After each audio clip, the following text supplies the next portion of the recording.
Gokarna bus ನಿಲ್ದಾಣದ ಬಾವಿ ನೀರನ್ನು ಸ್ವಚ್ಛಗೊಳಿಸಿ ಶುದ್ಧ ಕುಡಿಯುವ ನೀರು ಪೂರೈಕೆ ಮಾಡಲು ಸೂಕ್ತ ಕ್ರಮ ಜರುಗಿಸಬೇಕು ಎಂದು ತಾಲೂಕಾ ಆರೋಗ್ಯಾಧಿಕಾರಿ ಡಾಕ್ಟರ್ ಆಜ್ನಾ ನಾಯಕ್ ವಾಯುವ್ಯ ಕರ್ನಾಟಕ ರಸ್ತೆ ಸಾರಿಗೆ ಸಂಸ್ಥೆ ಬಸ್ ನಿಲ್ದಾಣದ ಅಧಿಕಾರಿಗಳಿಗೆ ಖಡಕ್ ಸೂಚನೆ ನೀಡಿದ್ದಾರೆ.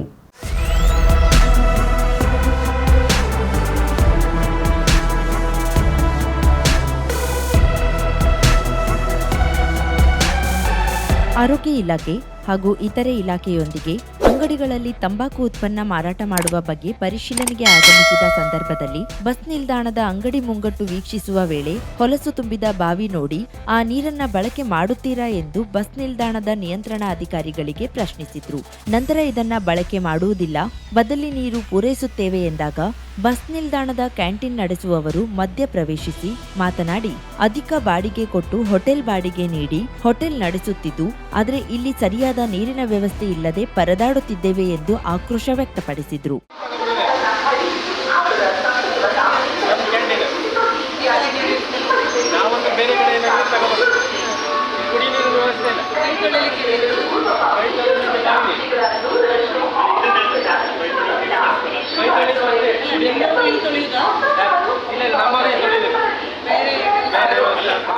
ಅದಕ್ಕೆ ಧ್ವನಿಗೂಡಿಸಿದ ಸ್ಥಳದಲ್ಲಿದ್ದ ಹಲವು ಪ್ರಯಾಣಿಕರು ಸಹ ಮಾತನಾಡಿ ಕುಡಿಯುವ ನೀರಿಗಾಗಿ ಹುಡುಕಾಡಬೇಕಾದ ಪರಿಸ್ಥಿತಿ ಇದ್ದು, ಪ್ರಸ್ತುತ ಶೈಕ್ಷಣಿಕ ಪ್ರವಾಸದ ಶಾಲಾ ವಿದ್ಯಾರ್ಥಿಗಳು ಅಧಿಕ ಸಂಖ್ಯೆಯಲ್ಲಿ ಬರುತ್ತಿದ್ದು ಕುಡಿಯುವ ನೀರು ಸಿಗದೆ ತೊಂದರೆ ಅನುಭವಿಸುತ್ತಿದ್ದಾರೆ ಎಂದು ವಿವರಿಸಿದ್ರು.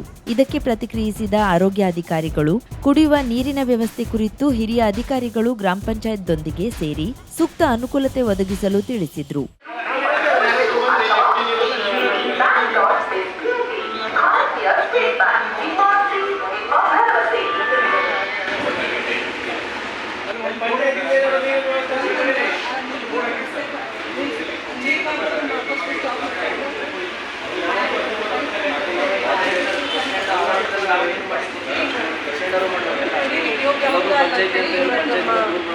ಮಿನಿಮಮ್ ಟೆಸ್ಟ್ ಮಾಡಲಿಕ್ಕೆ ಬರ್ತದೆ ನಮ್ಮ ಅದನ್ನು ಮಾಡಿಸಿ ಅದಕ್ಕೆ ಆಮೇಲೆ ಬೋರ್ಡ್ ಹಾಕಿ ಕುಡಿಯುವ ನೀರು ಅಂತೇಳಿ ಸ್ಟ್ಯಾಂಡರ್ಡ್ ಯೋಗ್ಯ ಅಲ್ಲ ಅಂದರೆ ಕುಡಿಯುವ ನೀರು ಅಲ್ಲ ಅಂದರೆ ಬೋರ್ಡ್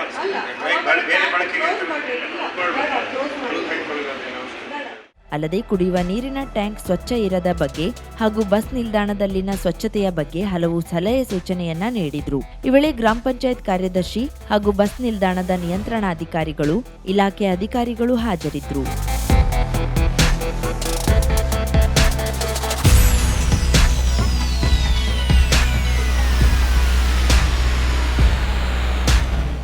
ಕಾಳುಮೆಣಸಿನ ರಾಣಿ ಎಂದೇ ಪ್ರಖ್ಯಾತಳಾಗಿರುವ ರಾಣಿ ಚನ್ನಭೈರಾದೇವಿ ಸ್ಮಾರಕವನ್ನು ಭಟ್ಕಳದಲ್ಲಿ ಸ್ಥಾಪಿಸುವ ಚಿಂತನೆ ಇದೆ ಎಂದು ಧರ್ಮಸ್ಥಳದ ಧರ್ಮಾಧಿಕಾರಿ ಡಾಕ್ಟರ್ ವೀರೇಂದ್ರ ಹೆಗಡೆ ಹೇಳಿದ್ದಾರೆ.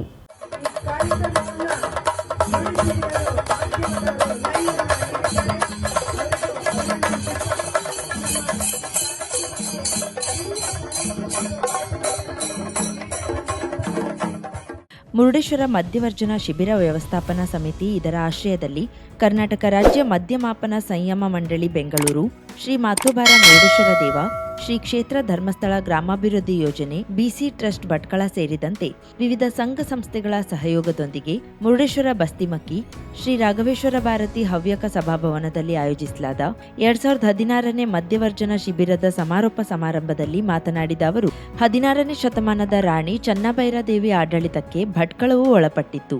ರಾಣಿ ಪೋರ್ಚುಗೀಸರಿಗೆ ಮೆಣಸಿನ ಕಾಳುಗಳನ್ನು ರಫ್ತು ಮಾಡುತ್ತಿದ್ದ ಬಗ್ಗೆ ಇತಿಹಾಸ ಇದೆ. ಆಕೆಯ ಹೆಸರಿನಲ್ಲಿ ಭಟ್ಕಳದಲ್ಲಿ ಸ್ಮಾರಕ ನಿರ್ಮಿಸುವ ಚಿಂತನೆ ಇದ್ದು 2 ಎಕರೆ ಜಾಗ ಇದ್ರೆ ಸಾಕು ಎಂದರು. ಮುಖ್ಯವಾಗಿ ನಡೆಯಬೇಕಾದದ್ದು ಗ್ರಾಮೀಣಾಭಿವೃದ್ಧಿ ಯೋಜನೆಯ ಕಾರ್ಯಕರ್ತರಿಂದ. ಕಾರ್ಯಕರ್ತರು ವಿಶೇಷವಾಗಿ ಇವರೆಲ್ಲರೂ ಚೆನ್ನಾಗಿ ಕೆಲಸ ಮಾಡಿದ್ದಾರೆ. ಅದಲ್ಲದೆ ಇಲ್ಲಿ ನಮ್ಮ ಯೋಜನೆಯ ಕಾರ್ಯಕರ್ತರು ವಿಶೇಷವಾಗಿ ಶೌರ್ಯ ಆಚರಣದ ಸದಸ್ಯರು ಬಹಳ ಒಳ್ಳೆ ಕೆಲಸವನ್ನು ಮಾಡಿದ್ದಾರೆ ಮತ್ತು ಒಳ್ಳೆ ರೀತಿಯಲ್ಲಿ ಕೆಲಸ ಮಾಡಿಕೊಂಡಿದ್ದಾರೆ. ಮತ್ತು ಅವರನ್ನು ನಾನು ವಿಶೇಷ ಸಂದರ್ಭದಲ್ಲಿ ಅಭಿನಂದಿಸಿ ಈ ಎಲ್ಲ ಕಾರ್ಯಕರ್ತರಿಗೆ ನಾನು ಅಭಿನಂದನೆ ಸಲ್ಲಿಸ್ತೇನೆ. ಭಾನುವಾರ ದಿವಸ ಸಂಜೆ, ಸೋಮವಾರ ದಿವಸ ಧರ್ಮದಲ್ಲಿ ಇರಲಿಕ್ಕೆ ಪ್ರಯತ್ನ ಮಾಡ್ತೇನೆ. ಈ 2 ಸೋಮವಾರ ನನ್ನ ಆಯುಷ್ಯದ ಮೊದಲು 2 ಸೋಮವಾರ ಕರ್ತಿದ್ದು ಈ ಸದಸ್ಯರಾದ ಮೇಲೆ ಎಂದು ನಾನು ಸೋಮವಾರ ಮತ್ತು ಭಾನುವಾರ ಸಂಜೆ ಪಠಿಸುತ್ತಿದ್ದಿಲ್ಲ. ಅದಕ್ಕೆ ಕಾರಣ ಅಂತಂದ್ರೆ ಇಲ್ಲಿ ನಮ್ಮ ಭಾಗದಿಂದ ಬರ್ತಕ್ಕಂಥ ಎಲ್ಲ ಪಾತ್ರೆಗಳು ಮತ್ತು ಸದಸ್ಯರೆಲ್ಲ ಬಹಳ ಜನ ಕರ್ಕೊಂಡು ಬಂದು ಅಲ್ಲಿ ವಾಸ್ತುಶಿಲ್ಪ ತೀರ್ಮಾನ ಇಟ್ಟೆಲ್ಲ ಮಾಡುತ್ತಾರೆ. ಅಂತೂ ಅವರ ಭಕ್ತಿ ಮತ್ತು ಶ್ರದ್ಧೆಗೆ ನಾನು ಯಾವತ್ತೂ ಕೂಡ ಬಗ್ಗೆ ನಾನು ಹೇಳಿದ್ದೇನೆ. ಬೇರೆ ಯಾವ ವಿಷಯ ಇದ್ರೂ ಬೇರೆ, ಭಾನುವಾರ ಆದ್ರೆ ಮತ್ತು ಸೋಮವಾರ ನಾನು ಅಲ್ಲೇ ಇರ್ತೇನೆ. ನನ್ನ ಶ್ರೀಮತಿ ಅವರು ಹೇಳ್ತಾ ಇದ್ರು, 24ನೇ ಇಸ್ವಿಯಲ್ಲಿ ಈ ಕೋವಿಡ್ ಬಂದಾಗ ಸಂಜೆ ಹೊತ್ತು ನನಗೆ ಯಾರು ಇರ್ತಿರ್ಲಿಲ್ಲ, ಆದರೂ ಹೊರಗೆ ಬಂದು ಯಾರು ಇದ್ದಾರೆ ಅಂತ ಕೇಳ್ತಿದ್ರು. ಆದರೂ ನಾವು ಕೇಳೋದಿತ್ತು ಹೊರಗೆ ಬಂದು.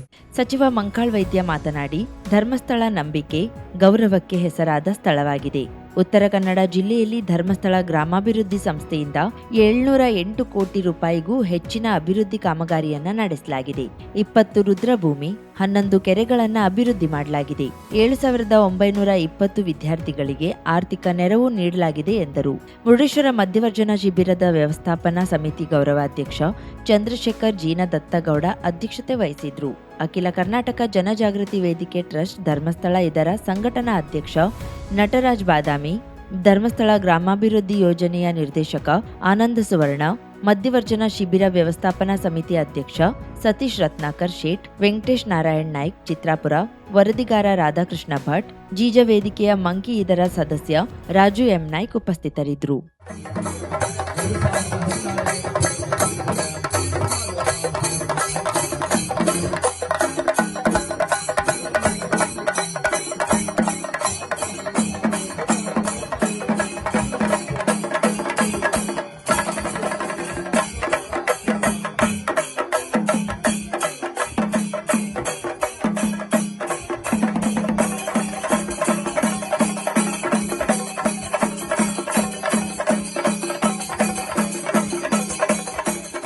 ಅಸಂಘಟಿತ ವಲಯ ಹಮಾಲಿ ಕಾರ್ಮಿಕರ ಬದುಕಿನ ಪ್ರಮುಖ ಸಮಸ್ಯೆಗಳು ಮತ್ತು ಸಾಮಾಜಿಕ ಭದ್ರತಾ ಬೇಡಿಕೆಗಳನ್ನು ಮುಂದಿಟ್ಟು ಕರ್ನಾಟಕ ರಾಜ್ಯ ಹಮಾಲಿ ಕಾರ್ಮಿಕರ ಫೆಡರೇಷನ್ ಹಳಿಯಾಳ ಘಟಕದಿಂದ ಬುಧವಾರ ತಹಶೀಲ್ದಾರ್ ಮುಖಾಂತರ ಮುಖ್ಯಮಂತ್ರಿ ಅವರಿಗೆ ಮನವಿ ಸಲ್ಲಿಸಲಾಯಿತು.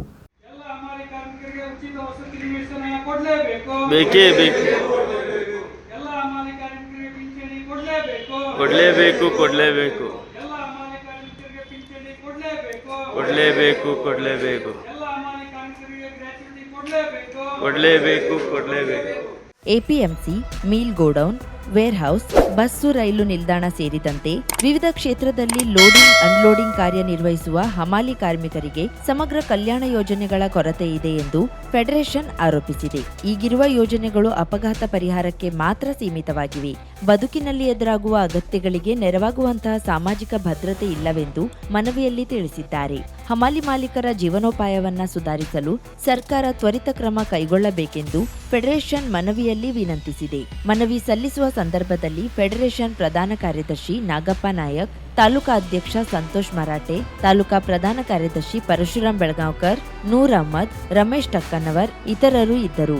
ಮಹಾರಾಷ್ಟ್ರ, ಕೇರಳ ಮಾದರಿಯಲ್ಲಿ ಪ್ರತ್ಯೇಕ ಹಮಾಲಿ ಕಾರ್ಮಿಕರ ಕಲ್ಯಾಣ ಮಂಡಳಿ ರಚನೆ, ಸಹಜ ಮರಣಕ್ಕೂ 1 ಲಕ್ಷ ರೂಪಾಯಿ ಪರಿಹಾರ ಮತ್ತು ಶವ ಸಂಸ್ಕಾರ ಧನವನ್ನ 25,000ಕ್ಕೆ ಹೆಚ್ಚಿಸುವುದು, ಅಸಂಘಟಿತ ಕಾರ್ಮಿಕರ ಭವಿಷ್ಯ ನಿಧಿ, ಪಿಂಚಣಿ ಮತ್ತು ವಸತಿ ಯೋಜನೆ ಜಾರಿಗೊಳಿಸುವುದು, ಎಪಿಎಂಸಿ ಹಮಾಲಿಗಳಿಗೆ ಕನಿಷ್ಠ 1 ಲಕ್ಷ ರೂಪಾಯಿ ನಿವೃತ್ತಿ ಪರಿಹಾರ ನೀಡುವುದು, ವೇರ್ಹೌಸ್ ಗೋಡೌನ್ಗಳಲ್ಲಿ ಕಾರ್ಮಿಕ ಕಾಯ್ದೆಗಳನ್ನು ಕಟ್ಟುನಿಟ್ಟಾಗಿ ಜಾರಿ ತರುವುದು, ಹಮಾಲಿ ಕಾರ್ಮಿಕರಿಗೆ ಕನಿಷ್ಠ ವೇತನ ಪರಿಷ್ಕರಣೆ ಮತ್ತು 1 ವರ್ಷಕ್ಕೆ 2 ಜೋಡಿ ಸಮವಸ್ತ್ರಗಳ ವಿತರಣೆ, ಈ ಶ್ರಮ ಕಾರ್ಡ್ ಪಡೆದ ಕಾರ್ಮಿಕರಿಗೆ ಎಲ್ಲಾ ಸಾಮಾಜಿಕ ಭದ್ರತಾ ಸೌಲಭ್ಯವನ್ನು ಒದಗಿಸುವುದು ಫೆಡರೇಷನ್ನ ಬೇಡಿಕೆಗಳಾಗಿವೆ.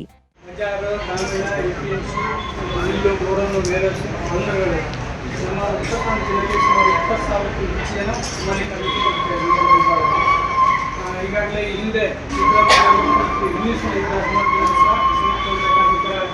ಸಾಮಾಜಿಕ ಭದ್ರತಾ ಮಂಡಳಿಯನ್ನು ಜಾರಿಗೆ ತಂದು ಸ್ಮಾರ್ಟ್ ಅಂಬೇಡ್ಕರ್ ಶಾಸ್ತ್ರೀಯ ಕಾರ್ಡನ್ನು ವಿತರಣೆ ಮಾಡಿದೆ. 100 ರೂಪಾಯಿ ಆಗಿತ್ತು.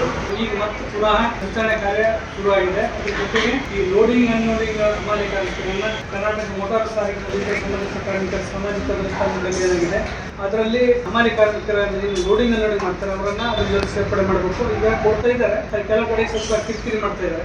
ಅವ್ರಿಗೆ ಅದನ್ನ ನೋಂದಣಿ ಮಾಡ್ಕೊಳ್ಬೇಕು, ಅವರಿಗೆ ಕಾರ್ಡ್ ಅಂತ ಕೊಡಬೇಕು. ಉಳಿದಂತೆ ಎಲ್ಲ ವಿಭಾಗದ ಸಂಘಟನೆ ಕಾರ್ಮಿಕರಿಗೆ ಅಂಬೇಡ್ಕರ್ ಶಾಸ್ತ್ರೀಯ ಕಾರ್ಡ್ ಅನ್ನ ವಿತರಣೆ ಮಾಡಬೇಕು. ಜೊತೆಗೆ ಸೌಲಭ್ಯಗಳನ್ನು ಜಾರಿ ತರಬೇಕು ಅನ್ನುವಂಥದ್ದು ಬಹಳ ಪ್ರಮುಖ ಬೇಡಿಕೆ ಇರುವಂಥದ್ದು. ಹಮಾಲಿ ಕಾರ್ಮಿಕರಿಗೆ ಪೆನ್ಷನ್ ಅನ್ನು ಕೊಡಬೇಕು ಅನ್ನುವಂಥದ್ದು. ಈಗ 18ರಿಂದ 60 ವರ್ಷದಲ್ಲಿ ದುಡಿತಾರೆ ಹಮಾಲಿ ಕಾರ್ಮಿಕರು, ನಿರಂತರ ದುಡಿತಾರೆ. ಈ ದುಡಿಯೋದ್ರಿಂದ ಸರ್ಕಾರಕ್ಕೆ ಲೋಡಿಂಗ್ ಅನ್ಲೋಡಿಂಗ್ ಟ್ರಾನ್ಸ್ಪೋರ್ಟ್ ವ್ಯವಹಾರದಿಂದ ಸರ್ಕಾರಕ್ಕೆ ಸುಮಾರು ವರ್ಷಕ್ಕೆ 17,000 ಕೋಟಿ ರೂಪಾಯಿ ಆದಾಯ ಬರ್ತದೆ. ಹಾಗಾಗಿ ನಾವು ಆ ಆದಾಯವನ್ನು ಗಮನದಲ್ಲಿಟ್ಟುಕೊಂಡು ಆ ದುಡಿಯುವಂತ ಹಮಾಲಿ ಕಾರ್ಮಿಕರಿಗೆ ಯಾವುದೇ ಸೌಲಭ್ಯ ಇಲ್ಲ, ಅದನ್ನು ತಕ್ಷಣ ಜಾರಿ ತರಬೇಕು. ಈ 60 ವರ್ಷ ಆದಂತ ಹಮಾಲಿ ಕಾರ್ಮಿಕರಿಗೆ ಕನಿಷ್ಠ 1 ಲಕ್ಷ ರೂಪಾಯಿ ಪರಿಹಾರವನ್ನು ಕೊಡಬೇಕು. ಗ್ಯಾಚುಟಿ ಇರ್ತಕ್ಕಂಥ ಮೂಲಕ ಯಾವುದೇ ಹೆಸರಲ್ಲಿ ಈ ಪರಿಹಾರವನ್ನು ಕೊಡಬೇಕು. ಆನಂತರ ಪೆನ್ಷನ್ ಅನ್ನು ಸ್ಟಾರ್ಟ್ ಮಾಡಬೇಕು. ಯಾಕಂತ ಹೇಳಿದ್ರೆ ಈಗ 60 ವರ್ಷ ಆಗುವವರಿಗೆ ಹಮಾಲಿಗೆ ದುಡಿಲಿಕ್ಕೆ ಆಗೋರಿಗೆ 45-50 ವರ್ಷಕ್ಕೆ ಸಾಯುವ ಪರಿಸ್ಥಿತಿ ಇದೆ. APMC ಹಮಾಲಿ ಕಾರ್ಮಿಕರಿಗೆ ಕಾಯಕ ನಿಧಿ ಯೋಜನೆ ಅಂತಿದೆ. ಆ APMC ದುಡಿಯುವಂತ ಹಮಾಲಿ ಕಾರ್ಮಿಕರಿಗೆ 60 ವರ್ಷಕ್ಕೆ ಲೈಸೆನ್ಸ್ ರದ್ದಾಗ್ತದೆ. ರದ್ದಾಯಿತು ಅಂತ ತಕ್ಷಣ ಅವರಿಗೆ ಎಲ್ಲ ಸೌಲಭ್ಯಗಳು ವಂಚನೆ ಆಗ್ತದೆ. 5 ಲಕ್ಷ ಇನ್ಶೂರೆನ್ಸ್ ಅನ್ನು ಕೊಡ್ತೀವಿ ಅಂತೀವಿ. ಅದಕ್ಕೀಗ ವಂಶವೃಕ್ಷವನ್ನು ಕೇಳಿದ್ದಾರೆ. ಕೆಲವರಿಗೆ ವಂಶವೃಕ್ಷ ಕೊಡಲಿಕ್ಕೆ ಸ್ವಲ್ಪ ಕಷ್ಟ ಆಗ್ತದೆ. ಅದಕ್ಕೆ ತಮ್ಮ ಇಲಾಖೆಯಲ್ಲಿ ಸಹಕರಿಸಿ ನಮಗೆ ವಂಶವೃಕ್ಷವನ್ನು ರೆಡಿ ಮಾಡಿಕೊಡಬೇಕು. ಜೊತೆಗೆ ಈಗ ನಾವು ಸತ್ತ ಮೇಲೆ ಸಿಗುವಂತ ಪರಿಹಾರ ನಾವು ಜೀವಂತ ಇರುವಾಗ ಏನು 60 ವರ್ಷದ ನಂತರ ಕಾರ್ಮಿಕ ದುಡಿಲಿಕ್ಕೆ ಆಗೋದಿಲ್ಲ. ಸಂದ ನೋವು, ಮಂಡಿ ನೋವು, ಸೊಂಟ ನೋವು, ಅದು ಬೇರೆ ಬೇರೆ ಕಾಯಿಲೆಗಳು ಇಂಥವು ಆಗ್ತವೆ. ಆ ಕಾಯಿಲೆಗಳಿಗೆ ಔಷಧೋಪಚಾರ ಮಾಡ್ಕೊಳ್ಳೋದು ಸ್ವಲ್ಪ ಕಷ್ಟ ಆಗ್ತದೆ. ಹಾಗಾಗಿ 60 ವರ್ಷದ ನಂತರ ಅವ್ರಿಗೆ ಪೆನ್ಷನ್ ಅನ್ನು ಕೊಡಬೇಕು. ಕನಿಷ್ಠ 4,000 ರೂಪಾಯಿ ಪೆನ್ಷನ್ ಅನ್ನು ಕೊಡಬೇಕು. ವ್ಯವಸ್ಥೆ ಎಲ್ಲರಿಗೂ ಜಾರಿ ತಂದೆ ಅನ್ನುವಂಥದ್ದು ಪ್ರಮುಖ ಬೇಡಿಕೆ ಹಮಾಲಿ ಕಾರ್ಮಿಕ ಕೂಡಿ ಅನ್ನುವಂಥದ್ದು. ಅದ್ರ ಜೊತೆಗೆ ಏನು ಹಮಾಲಿ ಕಾರ್ಮಿಕರಿಗೆ ವಸತಿ ಇಲ್ಲದೆ ಇರುವಂತದ್ದು, ಈ ದಲಿತರು ಇರುವಂತ ಪ್ರದೇಶಗಳಲ್ಲಿ ಅವರಿಗೆ ಬಾಡಿಗೆ ಮನೆ ಸಿಗ್ತಾ ಇಲ್ಲ. ಬಾಡಿಗೆ ಮನೆಗೆ ಕೇಳೋದು ಸಹ ಹೇಗೆ ಪರಿಸ್ಥಿತಿ ಇರುತ್ತೆ. ಬಾಡಿಗೆ ಮನೆ ಕೇಳೋದು ಯಾವ ಬೈಕಿ ಅನ್ನುವಂಥದ್ದು, ಸಸ್ಯಾಹಾರಿಗಳ ಮಾಂಸಾಹಾರಿಗಳು ಅನ್ನುವಂಥ ಪ್ರಶ್ನೆಗಳು ಸಹ ಬರ್ತಾ ಇದ್ದಾವೆ. ಹಾಗಾಗಿ ಎಲ್ಲ ಏನು ವಸತಿ ರೈತರು ಏನಿರೋ ಎಲ್ಲರಿಗೂ ಸಹ ಉಚಿತ ವಸತಿ ನಿವೇಶನವನ್ನು ಕಲ್ಪಿಸಬೇಕು. ಸರ್ಕಾರದ ರಾಜ್ಯ ಸರ್ಕಾರ ಮತ್ತು ಕೇಂದ್ರ ಸರ್ಕಾರದ ಯೋಜನೆಗಳೇನಿದ್ದಾವೆ ಎಲ್ಲ ಯೋಜನೆಗಳ ಮೂಲಕ ವಸತಿ ನಿರ್ಮಾಣ ಮಾಡಿಕೊಳ್ಳುವ ಬೇಡಿಕೆಯನ್ನು ತಮ್ಮ ಮೂಲಕ ಕಳಿಸ್ತಾ ಇದೆ. 50,000ಕ್ಕೂ ಅಧಿಕ ಸಬ್ಸ್ಕ್ರೈಬರ್ಸ್, 1.68 ಕೋಟಿಗೂ ಮೀರಿದ ವ್ಯೂಸ್, ಸುದ್ದಿಯೊಂದು 10 ಲಕ್ಷಕ್ಕೂ ಹೆಚ್ಚು ವ್ಯೂಸ್ ಕಂಡ ಹೆಗ್ಗಳಿಕೆ, ವಸ್ತುನಿಷ್ಠ ಮತ್ತು ಖಾತ್ರಿಯಾದ ವರದಿಗಾರಿಕೆ, ಉತ್ತರ ಕನ್ನಡದ ಅತಿ ಹೆಚ್ಚು ಸಬ್ಸ್ಕ್ರೈಬರ್ ಹೊಂದಿರುವ ಯೂಟ್ಯೂಬ್ ಚಾನೆಲ್. ಕರಾವಳಿ ಮುಂಜಾವು ಡಿಜಿಟಲ್ ವೀಕ್ಷಕರಿಗೆ ಧನ್ಯವಾದ. ಇನ್ಮುಂದೆ ಸುದ್ದಿಯೆಲ್ಲ ಮತ್ತಷ್ಟು ಸೊಗಸು. ನಿಮ್ಮಲ್ಲಿಯ ಸಭೆ ಸಮಾರಂಭ, ಅಂಗಡಿ ವ್ಯಾಪಾರ ಮಳಿಗೆಯ ಸಹಕಾರಿ ಸಂಸ್ಥೆಯ ಶುಭಾರಂಭದ ಕಾರ್ಯಕ್ರಮಗಳ ವಿಸ್ತೃತ ವಿಡಿಯೋ ಸುದ್ದಿ ಸಂಪರ್ಕಿಸಿ ನಮ್ಮ ಕರಾವಳಿ ಮುಂಜಾವು ಡಿಜಿಟಲ್ ಪ್ರತಿನಿಧಿಗಳನ್ನ.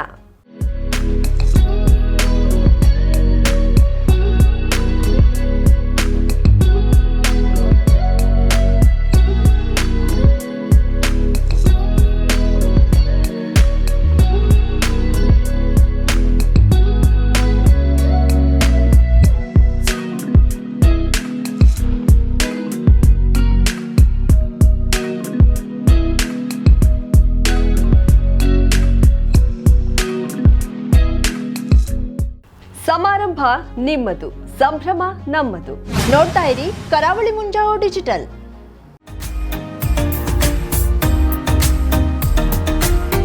ಮಿಲನ್ ಎಂಟರ್ಪ್ರೈಸಸ್ ಬೃಹತ್ ಎಲೆಕ್ಟ್ರಾನಿಕ್ ಹಾಗೂ ಫರ್ನಿಚರ್ ಮಳಿಗೆ. ಉತ್ತರ ಕನ್ನಡ ಜಿಲ್ಲೆಯಲ್ಲೇ ಅತಿ ಹೆಚ್ಚು ಮಳಿಗೆಗಳನ್ನ ಹೊಂದಿರುವ, ಅತಿ ಹೆಚ್ಚು ಸಂತೃಪ್ತ ಗ್ರಾಹಕರನ್ನ ಹೊಂದಿರುವ ಮೂಲಕ ಹೆಗ್ಗಳಿಕೆಗೆ ಪಾತ್ರವಾಗಿರುವ ಏಕೈಕ ಸಂಸ್ಥೆ ಮಿಲನ್ ಎಂಟರ್ಪ್ರೈಸಸ್. ನಮ್ಮ ಮಳಿಗೆಗಳಲ್ಲಿ ಪ್ರಸಿದ್ಧ ಕಂಪನಿಗಳ electronic refrigerator, washing machine, LED TV, ಎಸಿಗಳು ಲಭ್ಯ.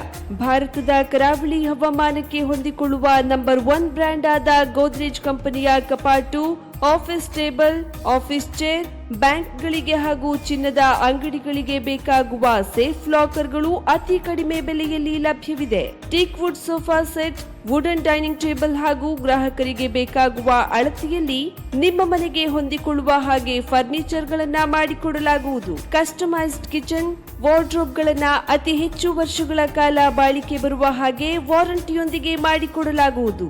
ನಮ್ಮಲ್ಲಿ ಡ್ಯೂರಾಫ್ಲೆಕ್ಸ್, ಗೋದ್ರೇಜ್ ಕಂಪನಿಯ memory foam mattress, orthopaedic mattress, spring ಮ್ಯಾಟ್ರೆಸ್ಗಳು ಕಡಿಮೆ ಬೆಲೆಯಲ್ಲಿ ಲಭ್ಯ.